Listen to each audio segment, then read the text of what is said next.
आज महाशिवरात्रि का त्योहार है। एक महत्वपूर्ण त्योहार।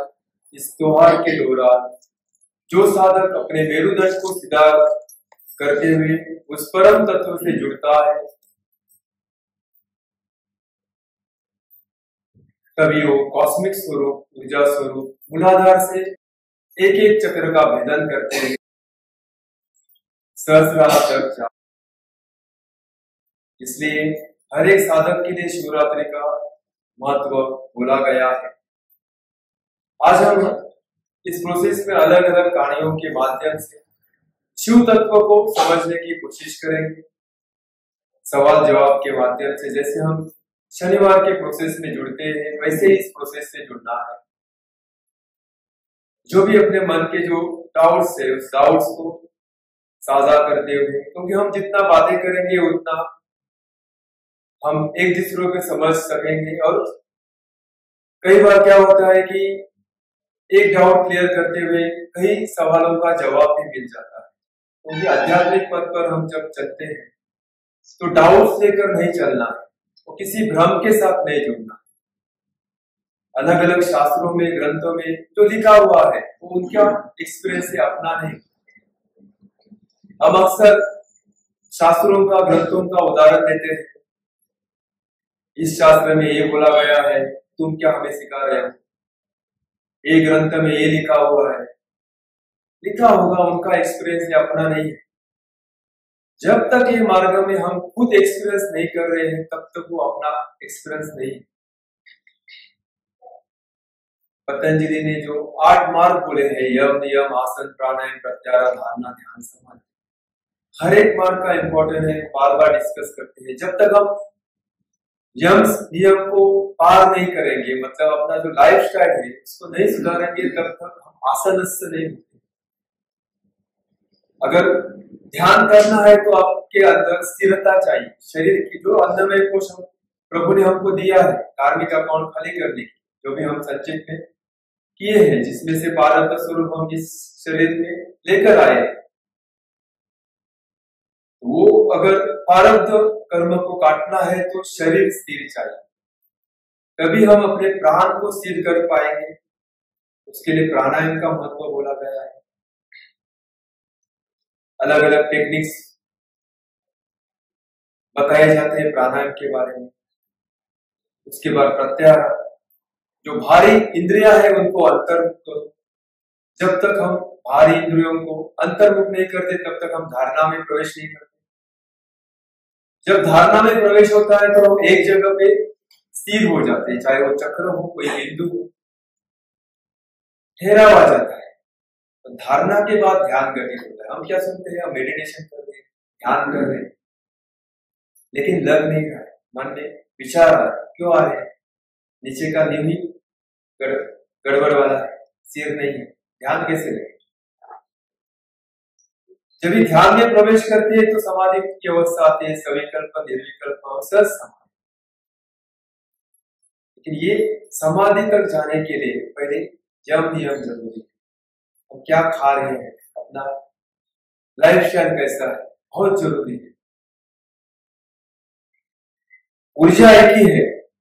जो ऊर्जा आपको डाइजेशन के लिए काम कर रही है, वही ऊर्जा आपके शरीर की रिपेयरिंग के लिए काम कर रही है, और वही ऊर्जा आपके आध्यात्मिक के लिए भी काम कर रही है। समझो, गलत टाइप का आहार करेंगे जो डाइजेशन के लिए हेवी है, जरूरी नहीं हो खाली वेज हो, वेज में भी अब हेवी फूड खाते हैं तो डाइजेशन नहीं होता। परिणाम क्या होगा? जो ऊर्जा आपके अंदर है वो डाइजेशन के लिए यूज होना शुरू हो जाएगा, उसी में अपना शरीर डैमेज होता है, वापस वही ऊर्जा रिपेयरिंग के लिए काम करना शुरू कर देती है। तो आध्यात्मिक प्रवास कब करें? तो हर एक हम जो ये शरीर धारण करने का एक ही कारण है, सेल्फ रियलाइजेशन। जल्दी से जल्दी जो भी पिछला अकाउंट है खाली करो और प्रभु के में विलीन हो जाओ। तो क्यों नहीं हो रहा है? बचपन से अभी हम क्रियामान कर्म में भी अटके हुए, विकार एक्टिव है। जब तक विकारों को ईश्वर परिधान होकर नहीं देखेंगे, तब तक हम उसी में अटके रहेंगे। नहीं कर सकते। हम हमेशा क्रियायोग में देखते हैं चिंतन करना है, तप करना है, स्वाध्याय करना है और ईश्वर परिधान करना है। चार चीज को बहुत इंपॉर्टेंट है यज्ञ में से, जो चार चीज है तप, चिंतन, स्वाध्याय, ईश्वर परिधान। जब तक ये अपने डे टू डे लाइफ में हम इसको नहीं लेकर आएंगे तब तक हम ध्यानस्थ नहीं हो पाएंगे। अदरवाइज हर साल शिवरात्रि आती है, चली जाती है, वापस अगले हम विजन देखते हैं, नए साल में तो बहुत सारे संकल्प करते हैं। क्यों नहीं हो रहा है? क्योंकि मन ही स्थिर नहीं है। मन क्यों स्थिर? हार गया, रूट से जब भी काम करोगे एक स्टेप। मैं आपसे वही शेयर करूंगा जो मैं 97 से अभी तक का मेरा जो जर्नी बाबा के आशीर्वाद से चल रहा है, तो मैं कर रहा हूं कि मैं भी अहंकार आ जाता है, लेकिन मैं देख रहा हूं। हमेशा मैं बोलता हूं, जो बोला जाता है बाबा इस गाड़ी के माध्यम से बोलते हैं, गाड़ी है, वाहन चलाने वाला कोई और है, उनके प्रेरणा से जो आता है वो मैं आपसे डिस्कस करता हूं। लेकिन एक बार हम अपने आप को सिस्टम में डाल देते हैं तो कोई जरूरत नहीं पड़ती।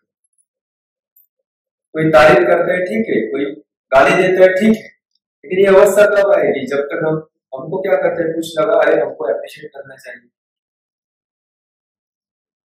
या हमको ज्यादा रिस्पॉन्स देना चाहिए, क्या फर्क पड़ता है कि ये स्टेज कभी आएगा। इसलिए हम कंफ्यूजन में रहते हैं हमेशा, अब प्रोफेशनल लाइफ हो या सांसारिक लाइफ। हम अक्सर देखते हैं, मैं डिटैच हूं, आपने सुना होगा आध्यात्मिक लोग ज्यादा इस वर्ड्स का इस्तेमाल करते हैं, लेकिन उनका स्वार्थ आता है वहां तक कहां पे जाता है वो डिटैचमेंट। डिटैच वो नहीं है। डिटैचमेंट मतलब हम जो रोल हमको दिया गया है परिवार में, जिस परिवार में आए हैं, समाज का हम माध्यम है, अपने कार्य करते हुए आप प्रभु से जुड़ जाओ, वो डिटैचमेंट है, एक्चुअल डिटैचमेंट। अगर समझो मेरी बेटी है, मेरे से कुछ बातें करने आएगी, कुछ आएगी, मैं बोलूंगा मैं डिटैच हूं, मेरी जिम्मेदारी है उसका जो भी है वो करना है, क्योंकि नहीं तो मैं उसका पिता नहीं हूं। जो भी हमको रोल, बुजुर्ग लोग हैं घर में, उनके प्रति भी अपना रोल है, हमको करना है। हम भी एक दिन बुजुर्ग होने वाले हैं और हम क्या करेंगे, नहीं मैं मेरे दादा दादी को, माँ पिता को नहीं संभालूंगा, मैं डिटैच, स्वार्थ है। डिटैचमेंट मतलब अपना रोल करते करते प्रभु से जुड़े रहना, साक्षी भाव में कि प्रभु मैं कितना नसीब वाला हूं, मुझे ये सब कुछ करने को मिल रहा है। आपको दुख नहीं होगा, एक अलग ऊर्जा आपके अंदर आएगी, वो एक्चुअल में डिटैचमेंट है। डिटैचमेंट मतलब अलिप्तता, मतलब सब कुछ छोड़ना नहीं है। जो भी संसार में है, अभी मैं कुंभ गया था, बहुत सारे 2 बार अखाड़े घूमा, संन्यास लेके, लेकिन नया संसार चालू हुआ है। अगर संन्यास लेके आप वापस संसार चालू कर रहे हो तो डिटैचमेंट कहाँ है? इससे अच्छा संसार में रहो, जो रोल दिया है करो, आनंद से आगे चले जाओ। जब तक हम अपने रोल, अपने जिम्मेदारियों को करते करते आध्यात्मिकता में आगे नहीं बढ़ते, तब तक सब नाटक है। हमको जो दिया है करना है, करते करते करते प्रभु से जुड़ना है और कृतज्ञता से आगे बढ़ना है, तभी एक्चुअल में डिटैचमेंट आ जाएगा। जो अंदर से आए कोई फर्क नहीं पड़ेगा। शिवरात्रि, शिव क्या है? हम देखते हैं कि शिव सरल है, ज्ञानी है, भोला है, सुंदर है। वैसे ही शिव भैरव भी, भूतेश्वर भी है, अलग अलग स्वरूप है शिव जी। आप अगर उससे भक्ति भाव से जुड़ जाओ, वो सरल है, भोला है, आपको तुरंत अपना कर देता है। हमने देखे हैं बहुत सारे उदाहरण,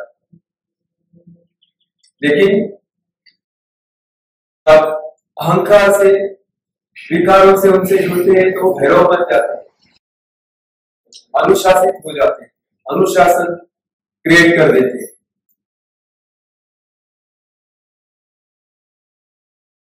वैसे ही भूतेश, मतलब पंच महाभूतों को अपनाने वाले शिव है। और वैसे भी शिव कुछ भी नहीं, बाहर है ही नहीं, जो अपने अंदर है। शिव सब कुछ है और कुछ भी नहीं। इस दोनों में जो ठहरा हुआ है वही शिव है। सांस अंदर आ रही है, सांस बाहर जा रही है, जो बीच में ठहरा हुआ है वही शिव है। शिव कोई मूर्ति में नहीं या कहीं मंदिर में नहीं, लेकिन उस ठहराव को बढ़ाने के लिए वही पतंजलि ने जो बोले हैं, यम नियम से शुरुआत करनी पड़ेगी, तभी हम उस ठहराव को बढ़ा पाएंगे। अदरवाइज उस शिव को हम भारी बनते रहे। एक बच्चे को स्कूल जाना है, ए फॉर एप्पल सीखना है, बी फॉर बॉल सीखना है, इंटरेस्ट बढ़ता है। डायरेक्ट उस बच्चे को ग्रेजुएशन के पेपर लेकर सामने रखोगे, उसको कुछ नहीं पता चले। उसके लिए वो सिस्टम बनाई है। वैसे ही आध्यात्मिक मार्ग में एक सिस्टम है। उठो, मंदिर जाओ, उपवास करो, पारायण करो, जाप करो, क्योंकि ये सिस्टम में जब तक हम अपने आप को नहीं डालेंगे तब तक मन का ठहराव नहीं आता। इस सब मन का ठहराव के लिए अपने जो पूर्वज है, जो ज्ञानी थे, उन्होंने डाले हुए एक सिस्टम का जाल है। लेकिन कब तक उस जाल को पकड़ के बैठेंगे? शरीर छोड़ने का समय आएगा तभी क्या करेंगे? हमको पता है अपने अंदर सांस आ रही है, बाहर जा रही है, जाने के बाद नहीं आए तो क्या करेंगे?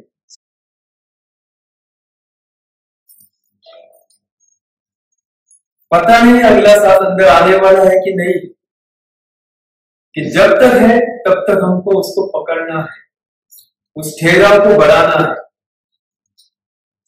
करो, जैसे बड़ा एक्टर है अमिताभ बच्चन है, अलग अलग मूवी में अलग अलग एक्टिंग करता है, घर में कुछ अलग रहेगा, लेकिन वो जब मूवी का जो भी शूटिंग है खत्म होने के बाद वो भूल जाता है।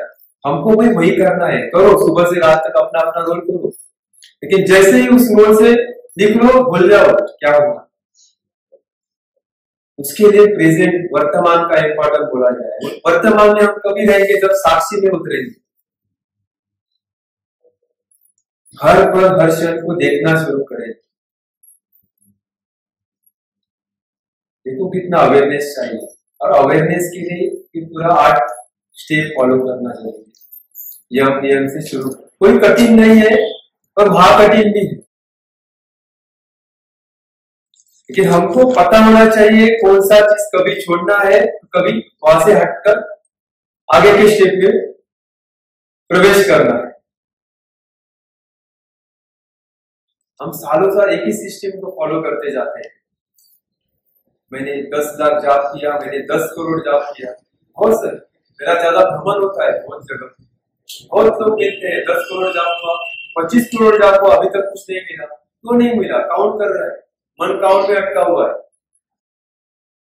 जाप करते समय भी मन आपको लोभ दिखा रहा है, ये करेगा तो ये मिलेगा, ये कौन बोल रहा है? डिमांड है, जब तक डिमांड रहेगी तो कैसे मिलेगा? मिलना है तो उसी पर्दे को निकालो, कुछ जरूरी नहीं, खाली पर्दा। जब हट जाता है तो प्रवेश हो जाता है, लेकिन उसके लिए प्रेजेंट में जरूरी है, बहुत जरूरी है प्रेजेंट में आना एक साधक के लिए। अभिषेक भी जरूरी है, हवन भी जरूरी है, क्योंकि हम पंचमय कोश से जुड़े हुए हैं। अलग अलग धर्म से अन्नमय कोश को जलाया जाता है, गाड़ा जाता है, जो भी है। 4 शरीर ट्रैवल कर रहे हैं, 4 कोशों के शुद्धिकरण के लिए ये भी जरूरी है। लेकिन ये करते करते उसमें भी नहीं अटकना। समझो हमने हवन किए, मंत्रों से उस पॉजिटिव ऊर्जा को एक्टिव किए, उनको पोषण दिया, लेकिन जैसे अपने सांसारिक जीवन में वापस आएंगे, वापस वही गलतियां करेंगे तो क्या फायदा?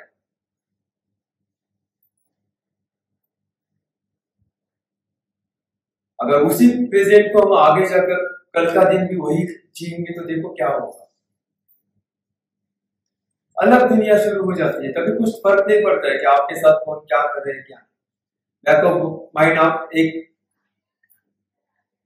सीरियल ऐसा चलता रहता है, नहीं ये मेरे से ऐसा बर्ताव कर रहा है, किसी जन्म में मेरा इसके साथ ऐसा बर्ताव हुआ है। प्रभु कर्मा का क्लींजिंग कर रहा है। कोई तारीफ कर रहा है, अरे नहीं कहीं तो कुछ एक ध्यान में देखो, एक सेकंड भी ऐसा नहीं होता अगर हम एक दूसरे से मिल रहे हैं किसी जन्म का लेन देन।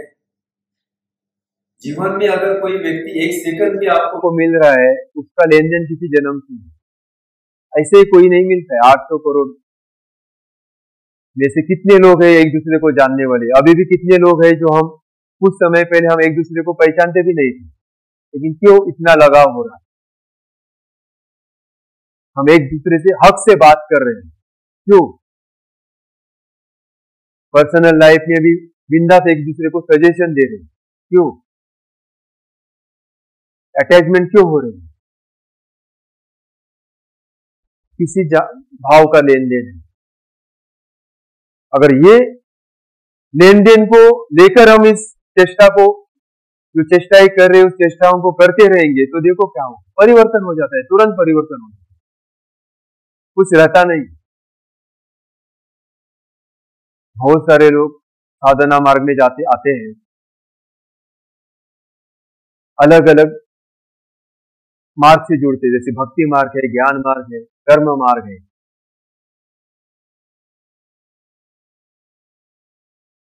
सारे मार्ग तो एक ही है, लेकिन एंड ऑफ द क्या है? सेल्फ रियलाइजेशन, अपने आप को जानना। राजमार्ग या चेतना से जुड़ा हुआ, ऊर्जा से जुड़ा हुआ क्रिया योग। आप देखोगे सब मार्ग में एक ही है, मन को स्थिर करना। हर एक मार्ग का एक ही उद्देश्य होता है कि मन को स्थिर करो और मन को पार करते हुए अंदर प्रवेश करो। लेकिन नहीं हो रहा है, क्यों नहीं हो रहा है? आप बोलो। हर वक्त हमारा यही सोच रहता है कि मन नहीं कर रहा, मैं कर रहा हूँ। वो मैं अगर खत्म हो जाए तो हम लोग समझ सकते वो साक्षी भाव आएगा।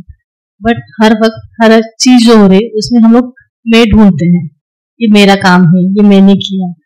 वो मैं नहीं जाएगा तब तक वो मन की क्रिया से हम बाहर नहीं निकल सकते। तो मैं को कैसे नहीं, जैसे आपने बोला सेल्फ रियलाइजेशन, एवरी टाइम वो साक्षी भाव में देखने की ये जो हो रहा है ये मैं सिर्फ निमित्त मात्र हूँ, एक सिर्फ एक माध्यम हूँ जो मेरे वजह से ये सब चीज हो रहा है। ये साक्षी भाव से अगर खुद को हमेशा हम लोग रियलाइजेशन डालेंगे तो हर एक चीज, यानी सांसारिक लाइफ का प्रॉब्लम तो रहेगा, बट एवरी टाइम अगर हम लोग वो सोचेंगे कि हाँ ये सिर्फ हो रहा है, ये हो रहा है, दैट्स इट, तो वो ही हम लोग देखेंगे कि ये विटनेस में होगा, साक्षी भाव में होगा। वो समझ में आ रहा है कि इसमें मैं नहीं हूँ, ये सिर्फ क्रिया हो रही है, तो हम लोग आगे बढ़ सकते हैं। ईश्वर परिधान बहुत जरूरी है। प्रभु जो भी कर रहा है, तू कर रहा है, मैं खाली निमित्त हूँ। लेकिन हम क्या कर रहे हैं, उस ईश्वर परिधान को भी स्वार्थ के लिए यूज कर रहे हैं। प्रभु मैं पाप कर रहा हूँ, ये तो तेरे वजह से हो रहा है, क्योंकि तू मेरे मन में ये बीज डाला है पाप।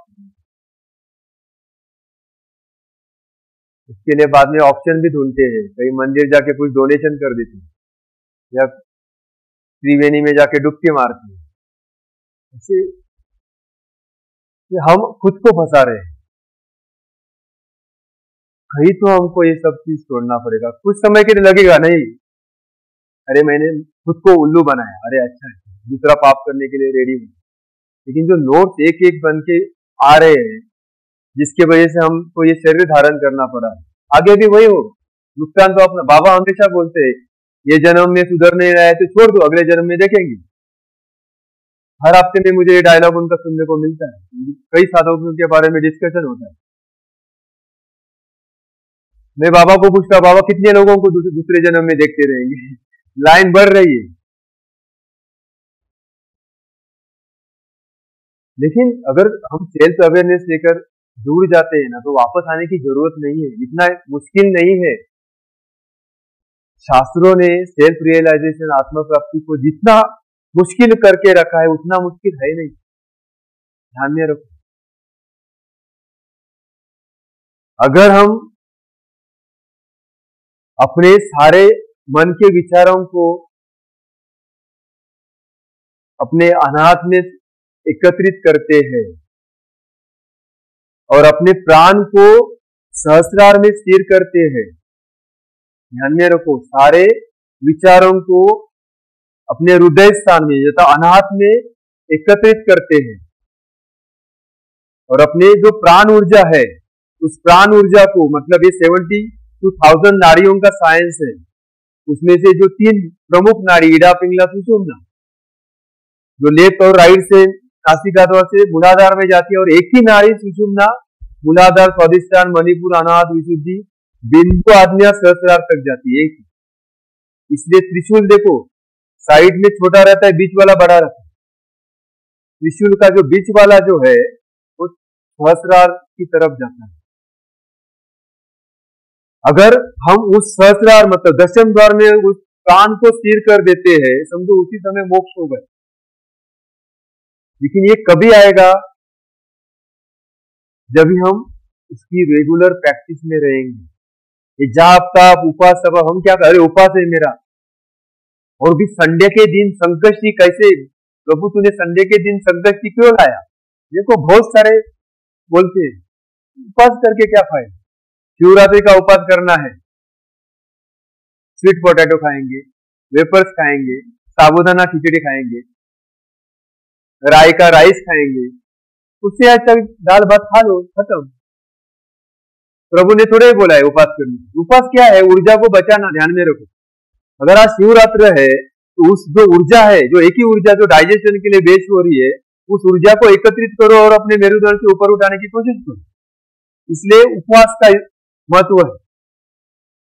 खीर खाएंगे तो ऐसे जिसमें ज्यादा कार्बो रहते हैं, ज्यादा ग्लूकोज रहते हैं, वही हम ढूंढ के रखें।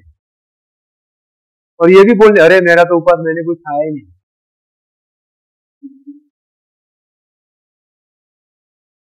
कोई जबरदस्ती, ये मन है ना, मन के लिए हम एक बनाया हुआ है। अगर मन को बोलो ठीक है तुझे भूख लगेगा, आज वो साधक बोल रहे थे भूख लगी तो मैं उपवास छोड़ दूंगा, बिंदास खा लूंगा, वो अच्छा है जब तक है, ठीक है, बच रही है।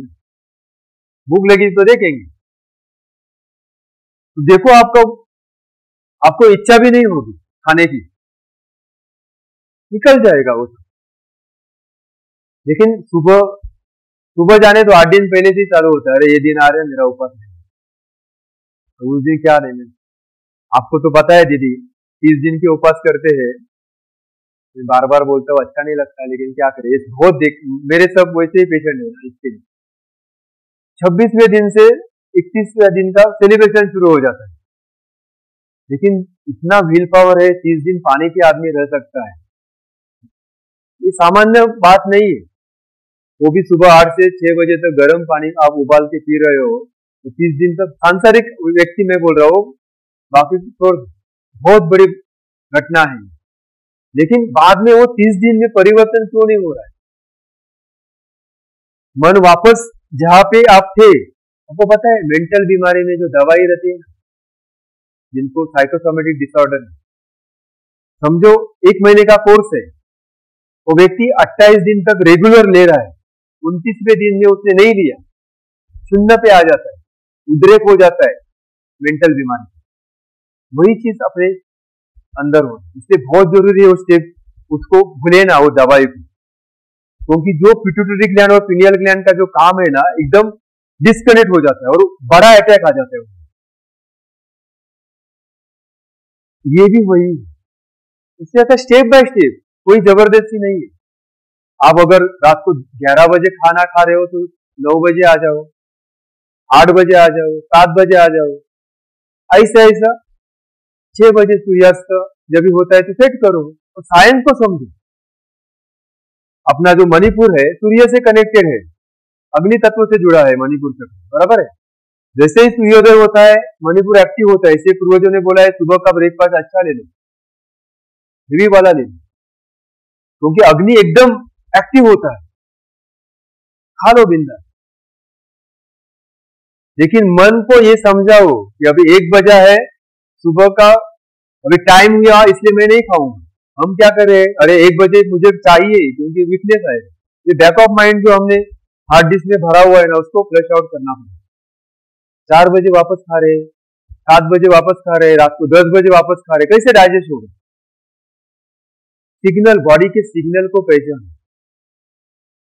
जैसे सूर्यास्त होगा शाम का, जो भी 5:30, 6, 7 बजे का टाइम रहता है सूर्यास्त का, आपका डाइजेशन एकदम शून्य हो जाता है। डाइजेस्ट होगा ही नहीं, अब कुछ भी खा लो, क्योंकि अग्नि तत्व काम ही नहीं कर रहे। और हम क्या कर रहे हैं, डाल रहे हैं अंदर।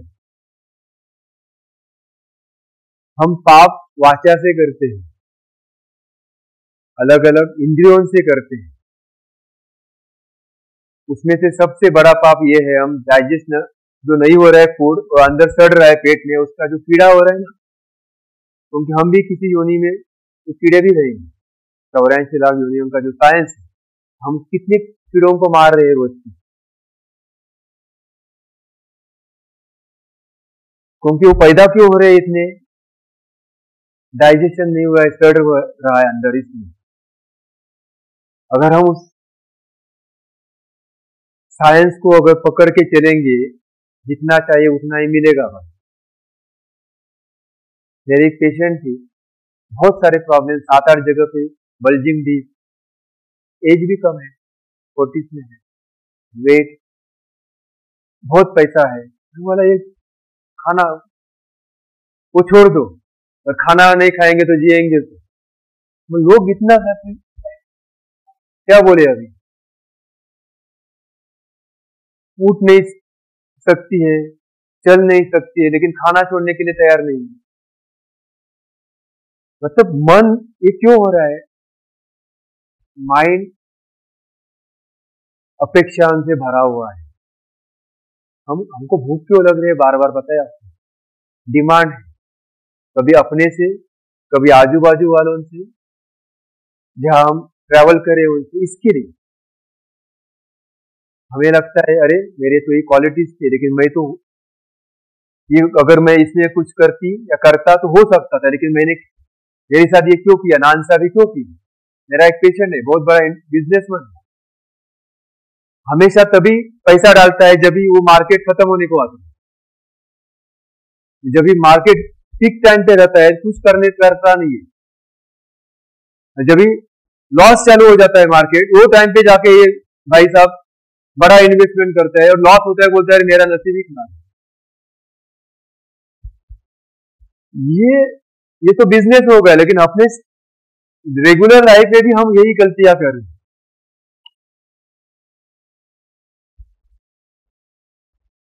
छोटे छोटे चीजों को जब तक अपने जीवन में हम लेकर नहीं आएंगे, तब तक ठहराव नहीं आएगा, मन स्थिर नहीं होगा। तो जब तक मन स्थिर नहीं होगा, तब तक हम आगे का जो हमारा ट्रैवल है वो आनंद से नहीं जुड़ेगा। अब देखो ना, हम अभी हर शनिवार को हम एक दूसरे से मिलते हैं, मुलुंड में सत्संग करते हैं, बातें करते हैं, डिस्कशन करते हैं, यूनिवर्स शांति के लिए मेडिटेशन, सब बहुत कुछ करते हैं। इतना हुआ 104 कोर्सेज, 103 कोर्सेज लगभग 2.5-3 साल से कर रहे हैं, लेकिन वापस बैक टू पैवेलियन क्यों हो रहा है? अपने आप को ही सवाल पूछो।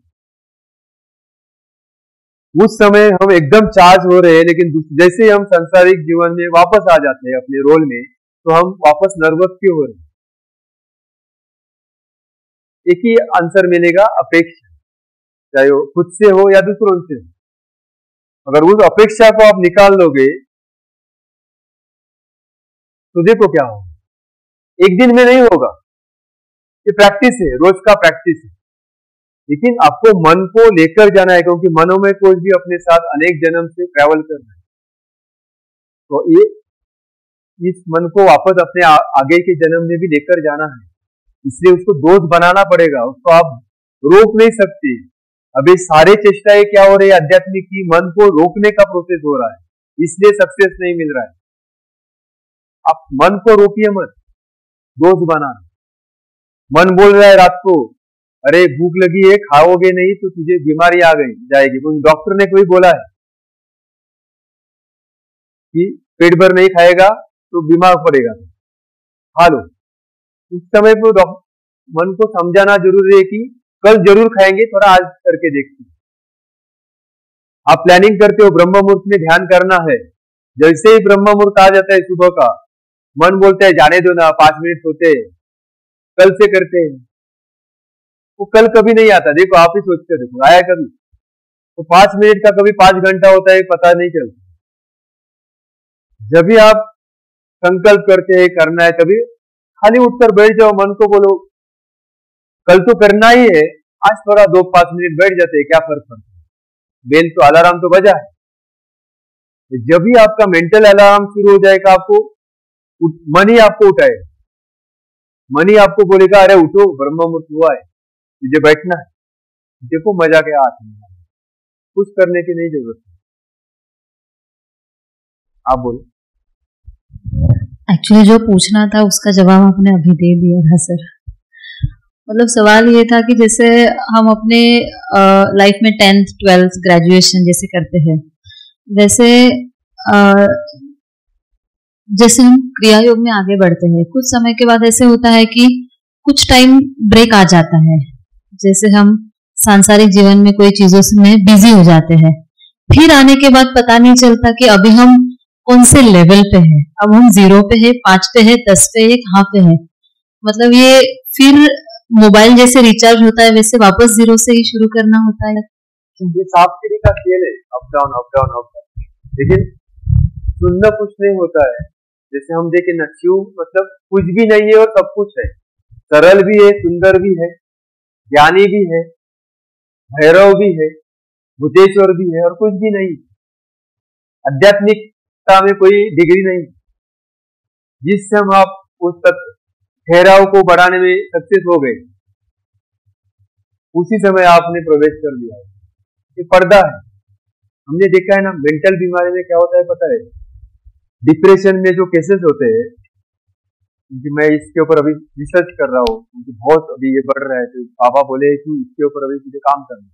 एक छोटा सा पर्दा, माइनर, नॉर्मल आदमी चल रहा है, अचानक कुछ धक्का बढ़ जाता है और डिप्रेशन में चला जाता है, क्यों? वो छोटा सा पर्दा पार कर देता, उसको भी पता नहीं है, घर वालों की भी पता नहीं है, उससे पहचानने वाले लोग बोलते अरे ये तो कल तक तो अच्छा था, अभी क्या हुआ इसको? वो जो परिवर्तन हो रहा है सडनली ना, उसको संभाल नहीं पा रहे। आजकल यूथ में बहुत हो रहा है, सुसाइड हो रहा है, गलत नशे के में पड़ रहे हैं बच्चे लोग। सहन शक्ति नहीं है। पहले क्या था? एकत्रित परिवार था, माँ डांटती थी, पिता के पास चला जाता था, पिता डांटता था, दादा के पास चला जाता था, दादी थी, बुआ थी, मौसी थी, सब लोग थे। दादी भी झूठ झूठ अपने बच्चों को डांटती थी, अरे तू इसको बोलेगा या बोलेगी तो मैं तुझे फटका मारूंगी, मेरी माँ मुझे ऐसे बोलती हो जाती है, उसको पता है।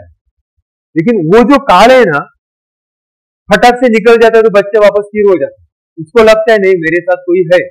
अभी हम क्या कर रहे हैं? हमको प्राइवेसी चाहिए,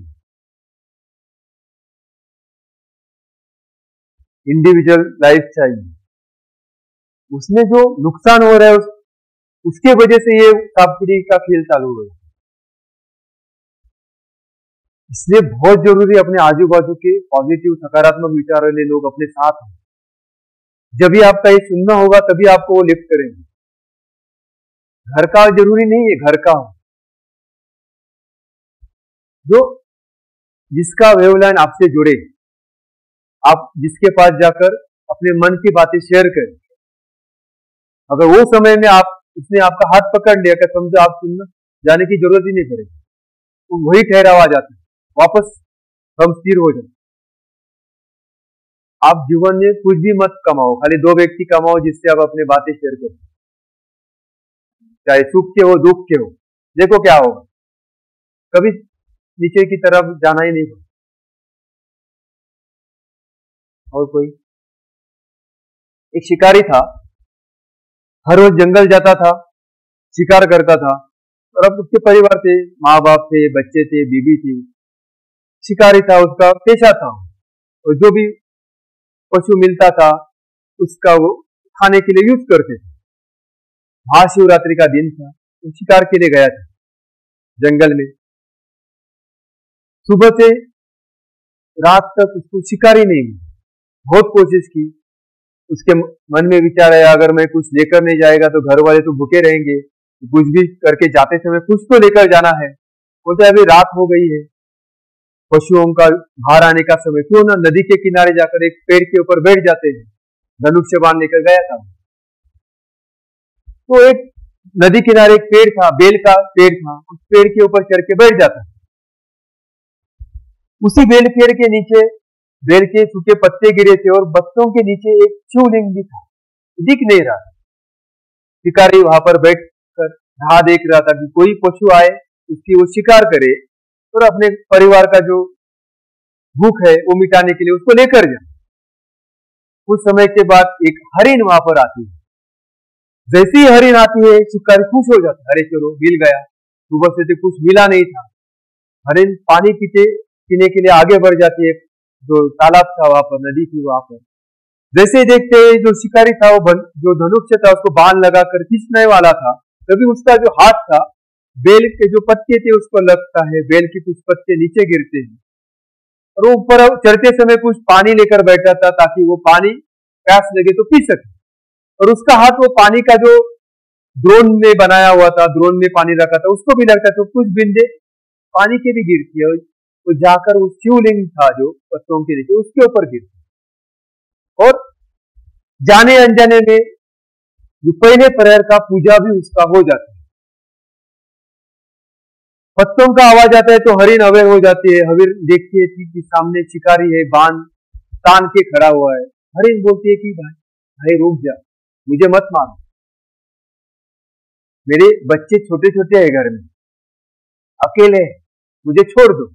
शिकारी बोलता है अगर मैं तुझे नहीं मारूंगा तो मेरे घर वाले क्या खाएंगे।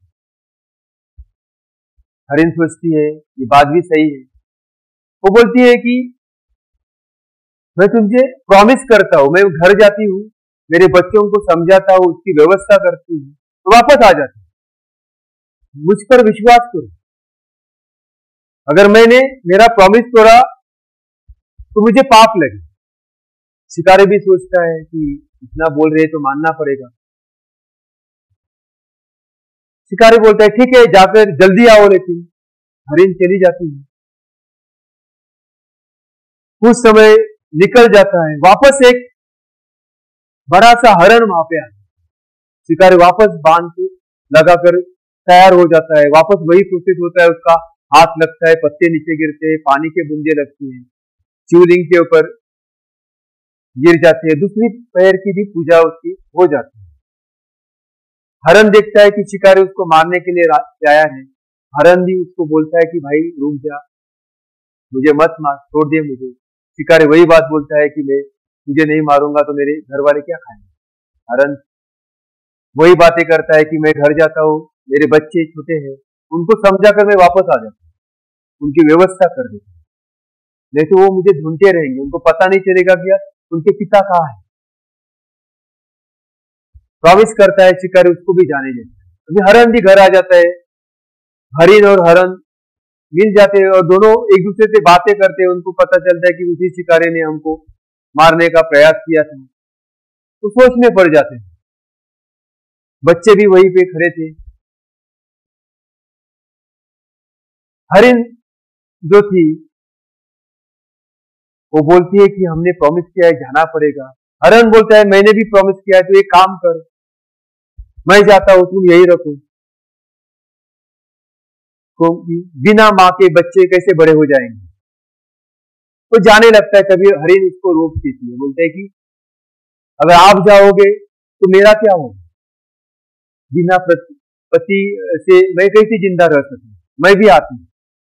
बच्चों को समझाते हैं, बच्चे सोचते हैं कि माँ और पिता दोनों जा रहे तो हम रोक कर क्या करें, हम भी चले जाते हैं। चारों साथ में दो बच्चे थे, नदी किनारे आ जाते हैं जहां पर शिकारी बैठा हुआ था। शिकारी दूर से देखता है, खुश हो जाता है, अरे एक के बदले चार चार जन आ रहे हैं। वापस वो धनुष लेकर तैयार हो जाता है, वापस उसका हाथ लगता है, पत्ते गिरते, पानी गिरता है, तीसरे प्रहर की भी पूजा हो जाती है। हरण के बच्चे आ जाते हैं, बोलते हैं हम रेडी है, आप मारो और आपकी जो परिवार का जो भूख का जो आपका कर्तव्य पार करो। यह तीसरा प्रहर में पूजा होने से शिकारी के मन में परिवर्तन हो, उसके जो कार्मिक नोट है वो क्लियर हो जाते हैं, इसमें करुणा उत्पन्न हो जाती है। वो सोचता है ये तो पशु है, पशु होकर अपने जो बोला था वो फॉलो कर रहे, और मैं मनुष्य योनि में पैदा होकर कितना गरिष्ठ काम कर रहा हूं, उनको मारने का सोच है, क्योंकि करुणा उत्पन्न हुई, सेल्फ अवेयरनेस आया है। वो बोलता है मैं आपको नहीं मार सकता, आप जाओ। जैसे ये सुनता है साक्षात शिव जी प्रकट हो जाते हैं। उस शिकारी को बोलते हैं कि मैं तुम पर खुश हूं, बोलो क्या चाहिए। ये तो कथा है, हम देख रहे हैं शिव जी कब प्रकट हुए, जब करुणा उत्पन्न हुई, जब वासनाएं लुप्त हुई। तो मारने का वासना थी, अपने बारे में सोचने की वासना थी। हम क्या कर रहे हैं, बार बार अपना ही सोच रहे हैं, मेरा क्या हो, बाकी जो होना है होने दो, दूसरे को खड्डे में गिरने दो, मुझे कुछ नहीं होना चाहिए। मेरे बाद आपके आजू बाजू के लोगों को हम सोचते हैं, लेकिन जब भी हम विजन गौर करेंगे, सबके बारे में सोचना शुरू करेंगे तो क्या होगा, तभी हम उस शिव तत्व से जुड़ेंगे। इसके लिए पूजा करने की जरूरत नहीं है, उपवास करने की जरूरत नहीं है। अगर मन में वही लालसा है, वही वासना है, वही अहंकार है, वही ईर्ष्या है, और उस तत्व से जुड़ने की कोशिश करेंगे तो कैसे मिलेंगे। हम प्रभु से शिकायत करते हैं कि मैं इतने साल साधना कर रहा हूं, इतने कर रहा हूं, तू क्यों नहीं मिल रहा है मुझसे, कैसे मिलेगा। अपने अंदर हम देखने के लिए राजी ही नहीं। हमने एक कहानी देखी थी, एक शिक्षक था, जब उसकी शिक्षा पूरी हो जाती है, गुरु उसको एक आईना देता है और बोलता है कि इस आईने में तू जिसको दिखाएगा उसका असली स्वरूप तुझे दिखाई देगा। शिक्षक खुश हो जाता है, जैसे ही आईना लेता है, पहले अपने गुरु को देखता है, तो गुरु के अंदर भी नोट्स, वो देखकर हैरान हो जाता है, जब मुझे तो गुरु ज्ञानी लग रहे थे, इसमें कितने नोट अभी भी विकार मौजूद है, लेकिन बोल नहीं पाता, गुरु है। घर आता है, अपने माँ बाप को देखता है, उसमें तो बहुत ही विकार दिखाई देते हैं। वो सोचते अरे बाप रे, ये कैसे मेरे माँ बाप हैं। उसका वो रोज का उद्योग ही शुरू हो जाता है, सबके सामने वो जाके देखता है, अरे ये ऐसा है, वो ऐसा है, सबको जज करना शुरू कर देते हैं। और आ जाता है आश्रम, तो बोलने लगता है गुरु ये ऐसा है, वो ऐसा है, छोड़ दो, मेरे बाप भी इतने गलत है। गुरु क्या करता है पता है, उस आईने को उसकी तरफ घुमा लेता है और देखता है, देखो क्या है दिख रहा है, लज्जित हो जाता है। सबको जज कर रहा था, अपने आप को अंदर देखने से पता चलता है कि अपने अंदर कितने विकार भरे हुए हैं। हम वही कर रहे हैं, ये वैसा है, वो वैसा है, अपने ऊपर आता है तो वकील बन के रेडी हो जाता है, नहीं मेरा ही सही है। जज करना है तो खुद को करना पड़ेगा। बहुत है, ये जन्म का नहीं, लाखों जन्म का भरा हुआ है, एक इतना साफ होना इजी नहीं है। दर्पण को साफ करने के लिए तपना पड़ेगा, उसके लिए उस ऊर्जा को बचाना पड़ेगा।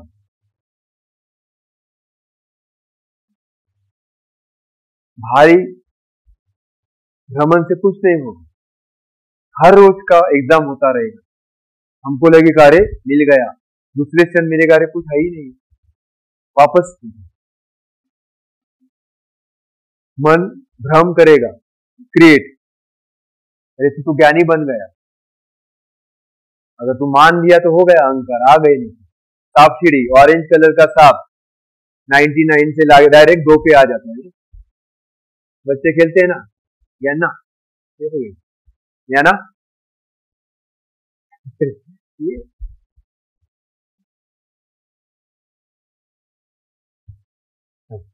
बच्चों को पता है, वो सांप सीढ़ी खेलते हैं ना, तुरंत नीचे आ जाता है, कभी छोड़ता नहीं है वो। वैसे ही है ये मार, थोड़ा भी विकार आया, मुझे कुछ आ गया तुरंत। तो अगर ये छोटे छोटे हम अवेयरनेस लेकर आगे बढ़ते हैं ना, तो नीचे जाने का जो चीज है ना, वो स्थिर हो जाता है, ठहराव आ जाता है। क्योंकि अब हम जब तक मूलाधार से स्वादिष्टान में नहीं आएंगे, जहाँ पर सारे विकार पड़े हुए हैं, तो स्वादिष्टान को पार करके जब तक आप मणिपुर में स्थिर नहीं होंगे, जो ब्रह्म ग्रंथि से जुड़ा हुआ है। ब्रह्मदेव कौन है? सृष्टि के निर्मितिकार, जहां पर अपनी असल में आध्यात्मिक जर्नी शुरू हो जाती है। उसके बाद अनाहत में मेंटेनेंस का काम शुरू हो जाता है, पालनहार विष्णु ग्रंथि शुरू होती है, और रुद्र ग्रंथि विशुद्धि चक्र, जहां पर हम सारे विकारों को नष्ट कर देते हैं, हम प्रभु में विलीन हो जाते हैं। देखो कितना है ऊपर। लेकिन जैसे ही मूलाधार के ऊपर काम करना शुरू हो जाते हैं, तो लाखों जन्म के विकार इतने एग्रीवेट हो जाते हैं, तो हम एक नाटक लेकर घूमते हैं समाज में। पर्दा रहता है ना, जैसे एक्टर कलर वेशांतर करता है लेकिन अंदर कुछ अलग है, तो उससे कुछ होगा नहीं, निर्मित ही नहीं हो पाती। जब तक हम रूट लेवल पे जाकर अपने आप को जज करना नहीं शुरू करेंगे, अपने विकारों को ऑब्जर्व करके उसको एक एक करके काटना नहीं शुरू करेंगे, तब तक हम आगे ही नहीं बढ़ेंगे। हमको कोई समझाने आता है, हमको अरे ये कौन, हमें समझाने नहीं। हमारे आज उपस्थित है 96 ईयर ओल्ड दादाजी, जिन्होंने 96 बर्थडे में 960 सूर्य नमस्कार की।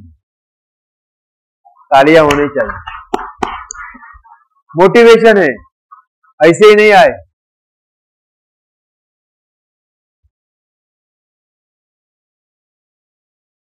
ये उनकी साधना है, हमको सीखना चाहिए। हमको लगता है हम कितने हैं, देखो हम किधर है। हम अरे मेरी तो उम्र हो गई, कितनी हो गई भाई? 50 साल, 40 हो गई।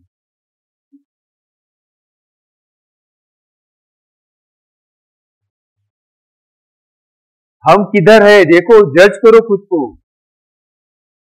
हम वो पहले ये तय करो कि उधर तक जाएंगे कि नहीं।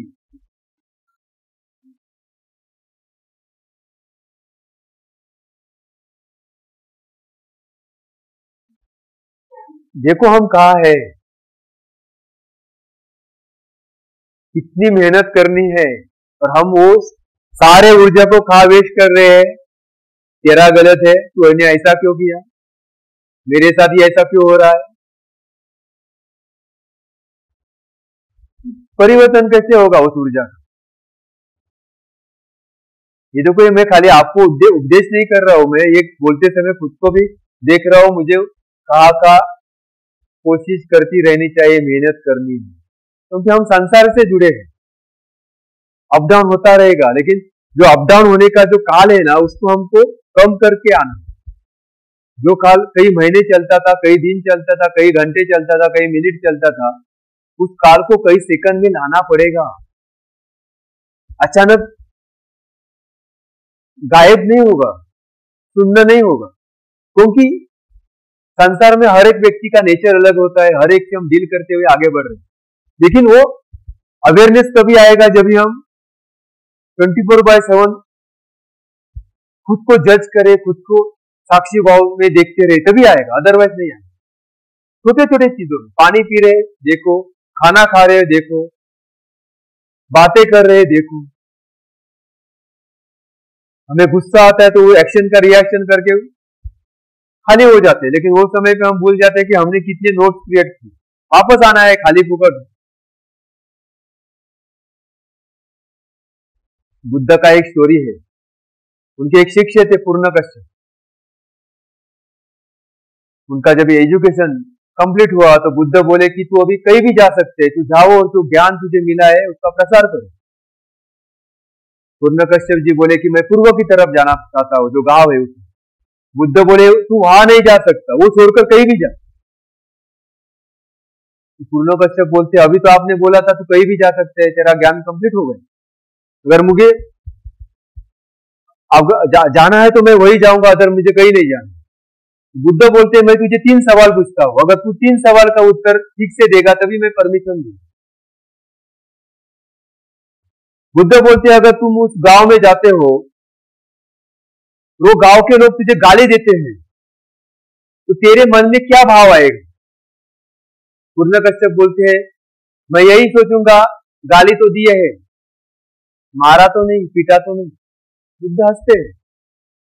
बुद्ध दूसरा सवाल करते, समझो पत्थर काटी से तुझे मारा वो लोगों ने, तो तेरे मन में क्या भाव आएगा?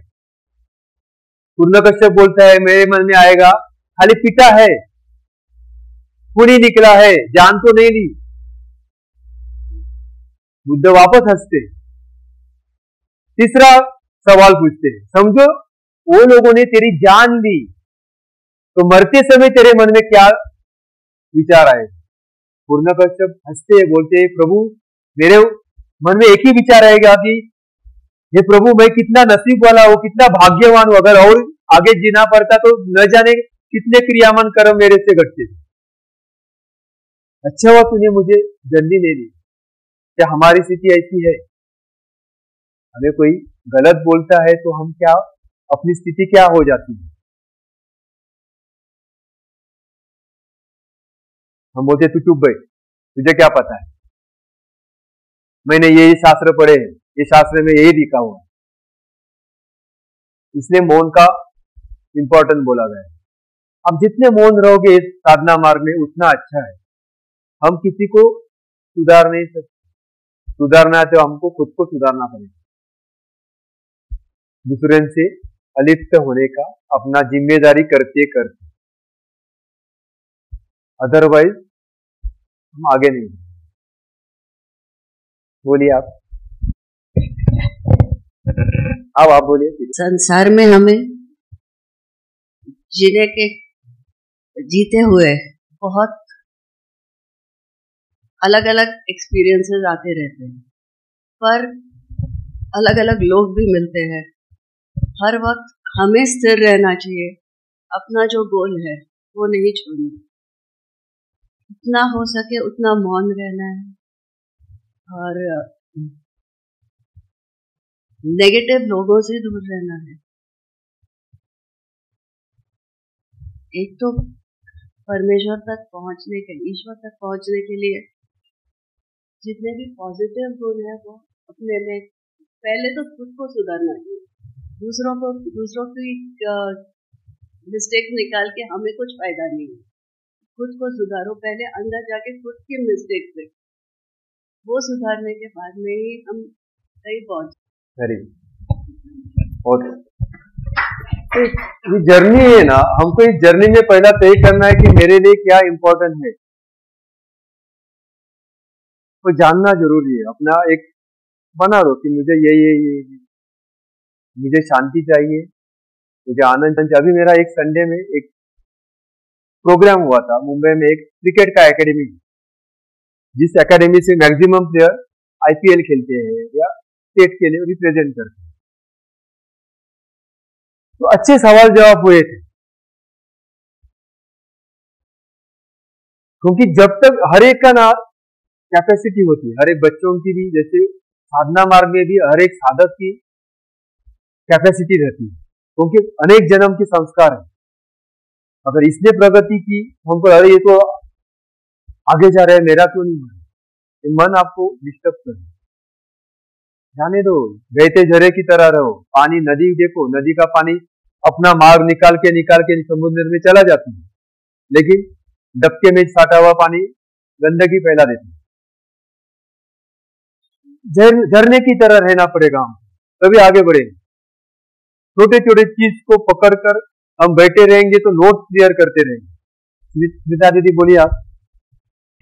ये संसार है समुद्र की तरह, लहरें आती हैं लहरें जाती हैं, पर देखा जाए तो ऊंचा नीचा सब जगह हो रहा है और होगा ही। ये संसार है तो एक्सेप्ट करना जरूरी है, पर ध्यान में एक रहना है कि हम उसी के हैं, क्रिएटर के हैं, क्रिएटर के बन के रहना है। ये लहर है, ये टेम्पररी है, तो हमने जिसको पकड़ा है वो बिल्कुल परमानेंट है, तो परमानेंसी नहीं रहना है और डगमगाना नहीं है, चाहे बच्चा हो या बूढ़े हो या कोई भी हो। अध्यात्म में ना कोई ऊपर नहीं है, कोई नीचे नहीं है। ध्यान में रखो। आप लोग आखिर ना पाव भी पढ़ते हो ना, मैं बाबा को कंप्लेंट करता रहता हूँ, बस जरूरी नहीं है, ये सब चीज नहीं है। आप खुद को पाव पढ़ो, ध्यान में रखो। गले लगा लो, अच्छी बात है, हाथ पकड़ो एक दूसरे से, अच्छे वेब शेयर करो। क्योंकि अभी मैं कुंभ में गया था ना, हमने ये सब सिस्टम बनाकर खाली फुकड़ गलत बोलते ना, गलत सिस्टम के लिए सपोर्ट कर रहे हैं।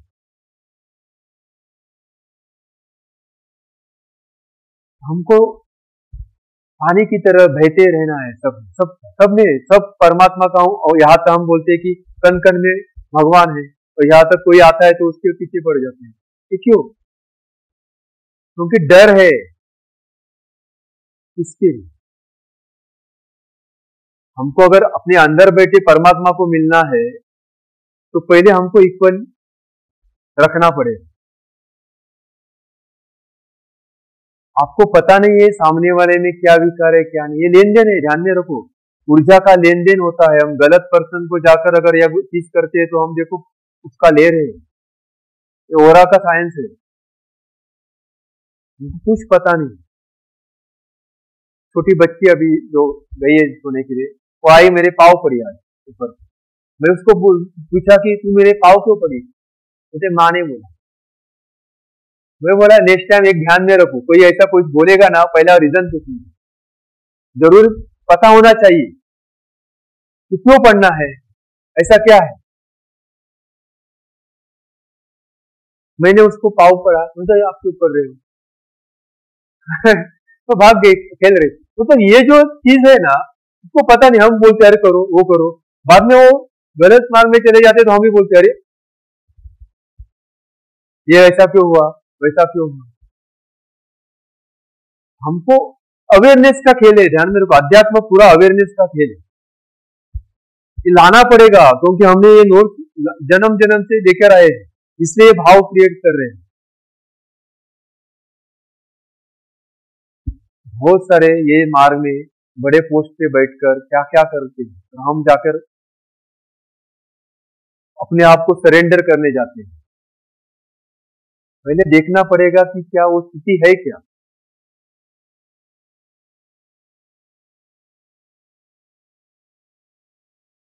बुद्ध महावीर जी ने मूर्ति पूजा मानी नहीं थी, हमने क्या किया, उनकी मूर्तियां लाकर बैठे।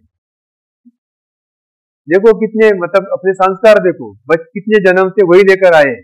हमको चाहिए सामने अपने आप को पाव पढ़ने के लिए राजी नहीं है। जब सुबह उठो अपने आप को पाव पढ़ना शुरू करो कि प्रभु ये तू ही है। अगर जब भी हम खुद को भगवान मानना शुरू करेंगे तो हम अपने से गलतियां नहीं करेंगे, अवेयर हो जाएंगे। मन में विचार गलत आएंगे तभी अवेयर हो जाएंगे। अगर प्रभु शरीर को प्रभु मान रहे तो हम मंदिर जाते हैं तो गलत हम करने के लिए डर जाते हैं, लेकिन खुद शरीर को ही भगवान मानना शुरू करें तो क्या होगा। देखो आप सोच के देखो, इमेजिन करो कि आपका शरीर ही भगवान है, तो उसके अंदर आप गलत गलत जानेंगे। भगवान के लिए हम प्रसाद बनाते हैं, अच्छा बनाते हैं ना, मंत्र से बनाते हैं, उस समय गाली नहीं देंगे। लेकिन घर वाले में बनाते समय क्या कहे, अरे क्या है रोज की कटकट, खाना बना ये कर रहे हैं और है, तो खाली भूकर आएंगे खाएंगे। ये भाव उतर जाते हैं सब। लेकिन प्रभु को मानकर करेंगे तो देखो क्या तुरंत परिवर्तन हो जाता है। ज्यादा कुछ करने की जरूरत नहीं है, खाली खुद को प्रभु का अंश मानना शुरू कर। जो है अक्षर में वही है, वही है, कहीं है नहीं। जो जितने भी चेष्टाएं हम कर रहे हैं बाहर ढूंढने का ना, सब जब तक हम अंदर प्रवेश नहीं करेंगे तब तक कुछ नहीं। छोटे छोटे चीज को हमको फॉलो करना है।